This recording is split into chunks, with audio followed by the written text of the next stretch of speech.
So, you are wearing the exact same clothes you were wearing as last time we did this? Not the exact same. No? No.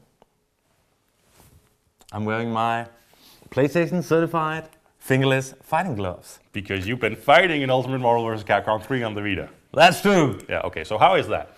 Great. Uh-huh. It's amazing.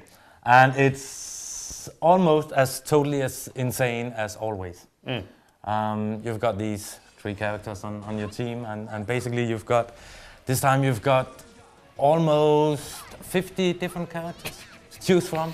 And that's why it's the Ultimate Edition, because it's quite crazy, actually. So they've taken something insane and made it more insane, or? Yes, no. No? Same amount of insane. Almost. What they did is they did try to balance the game a bit this time. Really? It's yes. It's still over the top explosions and you're jumping off the screen, and it still seems like it's insane and there's no balance in anything. But they did change a bit. Like for people who know the games, they'll probably notice that something like X Factor has been changed. That's where your character is getting sort of a red glow and becomes stronger for a short amount of time.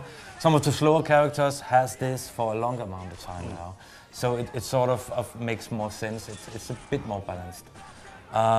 But it is still, I mean, it's Capcom, it's Marvel. And you've got Hagar, you've got Chris Redfield, you've got Arthur from Ghosts and Goblins, if you remember that guy. He's actually doing exactly the same stupid animations here. When he's walking, he's going way too fast with his legs. And they've been really true that they tried to capture the whole feeling of the different characters. They've added Phoenix Wright as well. Yes. And his fighting move is basically objection! And then hitting people with the speech bubble.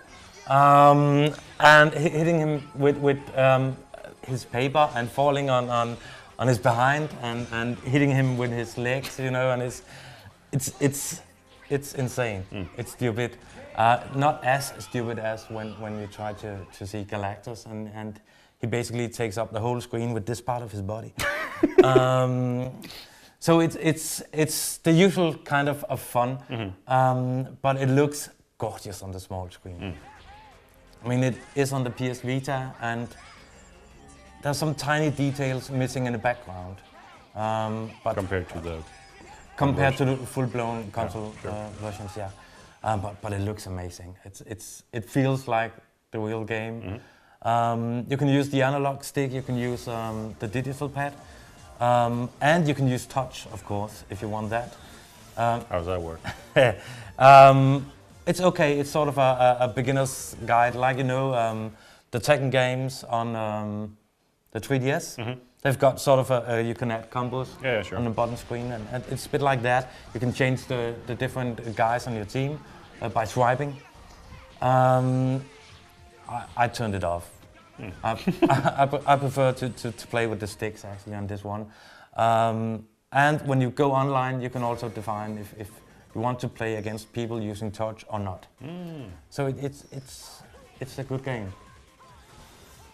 So in conclusion?